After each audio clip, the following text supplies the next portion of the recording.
Hai, selamat datang di channel Jopuma Art. Terima kasih sudah mau menyempatkan waktunya untuk menonton video Draw My Life-ku.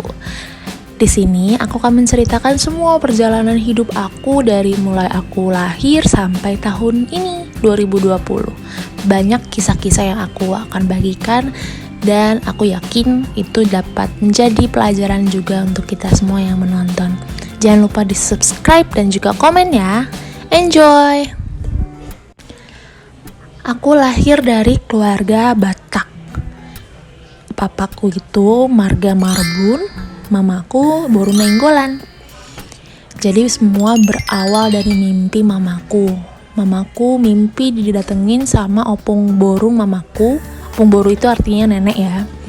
Opung boru mamaku tuh elus-elus perut mamaku sambil ngomong, "Ini nih anak yang di dalam perut kamu nih anak laki-laki." Padahal waktu itu mamaku belum hamil. Mamaku udah dikaruniai 3 orang anak perempuan yang masih lucu-lucu. Jadi gak ada kepikiran buat hamil. Jadi yang pertama itu kakakku, namanya Kak Weni. Yang kedua Kak Vera. Dan yang ketiga Kak Helen.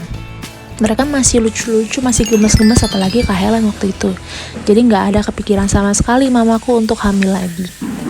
Tiba-tiba beberapa lama kemudian mamaku mual-mual. Pas dicek ternyata garis 2 alias hamil. Lalu mamaku segera ceritakan ke papaku, sekaligus menceritakan juga mimpi yang mamaku dapatkan.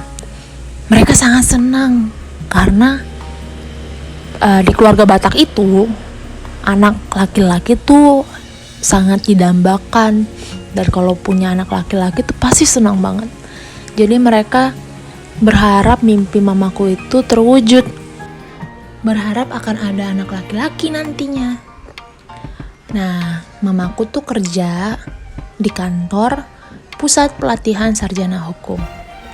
Di sana banyak banget yang karyawan-karyawan wanita. Jadi ada juga waktu mamaku hamil aku, ada 2 orang temannya yang juga hamil. Usia kehamilan mereka juga sama. Jadi mereka sering meluangkan waktu makan siang bareng sambil sharing tentang kehamilan mereka. Ada nyamuk. Mohon maaf. Oke, lanjut. Dan karena mereka saking akrabnya nih ya, makanan kesukaan mereka juga sama, yaitu sate dan juga ubi. Katanya kalau nggak makan ubi, abis makan sate mulutnya pahit. Nah, bulan September 1995 adalah bulan ke-9 usia kehamilan mamaku dan teman-temannya. Teman-temannya udah pada siap-siap untuk persalinan, tapi mamaku enggak. Padahal perutnya udah makin besar. Mamaku tidak merasakan sama sekali rasa mual maupun sakit yang biasanya dirasakan oleh ibu-ibu hamil yang masuk ke bulan yang ke-9.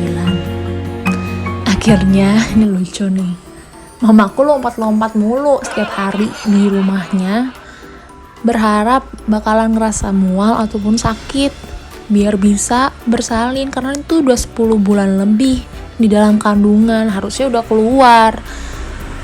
Ini kayaknya aku mager sih, makanya sekarang jadinya anak yang mageran banget. Kemana-mana mager, pengennya tuh kayak leye-leye kan, tiduran. Ya, tapi semua usaha gagal semua. Mamaku gak ngerasa sakit maupun mules sama sekali.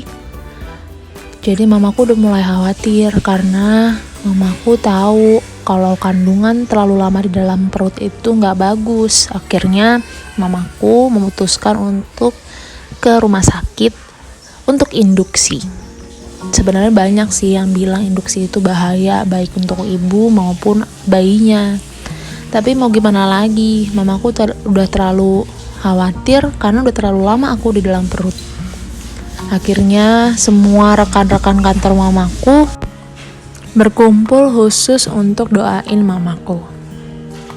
Bosnya mamaku itu sayang banget sama mamaku, makanya mereka khusus meeting untuk doain proses persalinan mamaku di rumah sakit. Selama proses persalinan, mamaku tuh gak ada teriak sama sekali. sampai suster bingung, ini kenapa nih ibu kan, hampir ditanyain, bu nggak apa-apa kan bu gitu. Mamaku padahal kesakitan sih waktu itu, tapi mamaku bilang karena terlalu takut, mamaku berdoa sepanjang proses persalinan supaya nggak ada apa-apa. Makanya tetap sakit sih, cuman mamaku tahan aja sambil berdoa dalam hati. Dan puji Tuhan, aku lahir dengan normal di tanggal 5 Oktober 1995, hari abrit coy.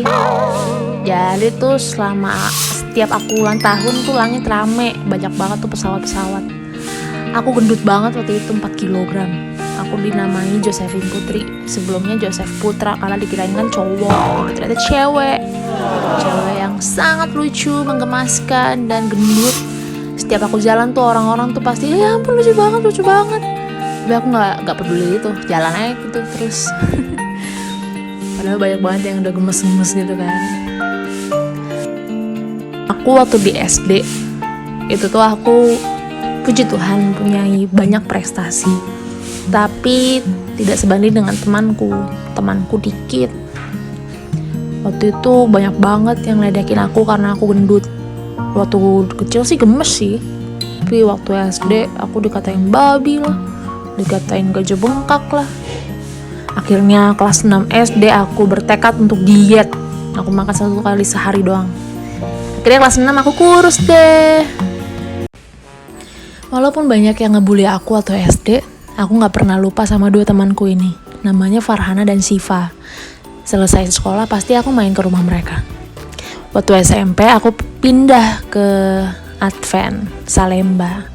Di sana juga aku punya sahabat namanya Lita dan juga Gracia. Kami pulang sama-sama olahraga juga barengan terus. Aku juga punya teman-teman cowok namanya Juan, Aaron dan juga Abe alias Bule. Aku sering nakal bareng tuh sama mereka, sering cabut kelas. SMA-nya aku pindah ke Krampul. Awalnya aku belum terlalu punya banyak teman, tapi waktu kelas 2 aku punya teman satu baris gitu, namanya Homo Family. Alkisah ada 2 pasang homo ya kan, punya keturunan, dan aku ada di sana mempunyai 4 orang anak, dan suamiku tidak tahu dari mana entah berasal. Nah kelas 3-nya aku punya teman 2 orang teman dekat, yaitu Angel dan Wulan. Waktu mau kuliah aku tuh bingung mau lanjutin hobiku atau ke Unai. Tapi akhirnya aku ke Unai dan lanjutin hobiku lewat Google dan juga YouTube belajarnya. Jadi sambil menyelam minum air gitu loh. Aku ambil accounting supaya cepat dapat kerja, tapi hobiku tetap jalan dengan belajar dari internet aja. Waktu ospek, aku tuh langsung klop sama satu makhluk ini nih, Iin namanya. Sampai sekarang kami masih hubungan. Dan waktu di Unai juga kisah cintaku tuh menyenangkan, tapi kandas di tingkat akhir. Tapi aku gak pernah umbar-umbar di sosmed. Aku hanya berdoa sama Tuhan, dan puji Tuhan di tahun yang sama aku bisa menemukan pasangan yang baru. Walaupun LDR, tapi dia terus menyemangati aku dan akhirnya aku bisa wisuda. Dan puji Tuhan setelah wisuda aku langsung mendapatkan pekerjaan pertamaku di MBIS. MBIS itu enak banget, beda sama perusahaan keduaku di Roche. Roche itu banyak banget masalah yang aku hadapi. Dan di Roche juga waktu di kantor aku dapat telepon kalau papaku jatuh dari kamar mandi. Papaku mendapatkan serangan stroke. Itu aku benar-benar shock dan aku selalu berdoa sama Tuhan, Tuhan kenapa? Tuhan tolong kuatkan aku, karena aku udah di kantor banyak masalah, di keluarga juga banyak masalah. Tapi Tuhan berkehendak lain. 10 Maret kami terbangkan papa ke Medan dari Jakarta karena papa sudah beristirahat sementara. Beberapa lama setelah kami mengantarkan papa kami ke kampung untuk disemayamkan di sana sesuai dengan titah dari papa kami, akhirnya pemerintah memutuskan untuk diadakannya social distancing, bandara ditutup, nggak boleh ada acara pemakaman, kalaupun ada harus hanya dengan jumlah orang yang terbatas. Di situ kami sangat bersyukur kepada Tuhan, karena kami masih sempat hanya selang beberapa hari kami masih sempat untuk membuat acara terakhir untuk papa kami dengan begitu luar biasa, diberkati sama Tuhan, banyak yang datang. Dan kami juga masih diperbolehkan untuk terbang ke kampung untuk menyemayamkan papa kami di sana. Kami mengucap syukur pada Tuhan, walaupun memang terkesan jawaban doa Tuhan tuh tidak sesuai dengan apa yang kami doakan. Kami berdoa supaya papa sembuh, tapi Tuhan menjawabnya dengan kesembuhan dengan cara yang lain, yaitu diistirahatkan sementara. Tapi kami yakin nanti kami juga akan bertemu lagi dengan papa. Karena kebaikan Tuhan lah kami sekeluarga semuanya masih sehat sampai sekarang. Dan semoga kami tidak ada yang sakit. Amin. Jadi sekian cerita Draw My Life-ku kali ini. Sebenarnya masih banyak banget kisah-kisah, pelajaran-pelajaran hidup yang mau aku bagikan ke kita semua. Tapi jangan khawatir, aku akan bagikan semuanya di channel YouTube-ku ini. Jadi jangan lupa ya, selalu tonton dan juga tungguin aja. Pasti aku akan sharing semuanya. Dan bukan hanya tentang cerita-cerita aja, aku juga akan bagikan semua apa yang bisa aku bagikan. Entah itu tutorial, gimana sih cara gambar, gimana sih bisa belajar dari internet aja. Tenang aja, aku bakalan sharing semuanya di channel ini. Jadi jangan lupa ya di subscribe, di like, dan juga komen. Jangan lupa juga ditekan juga tuh loncengnya, biar nggak kelewatan video-video yang akan aku upload di sini. Oke, terima kasih ya udah menonton sampai sejauh ini. Tuhan berkati. Dadah. Dadah.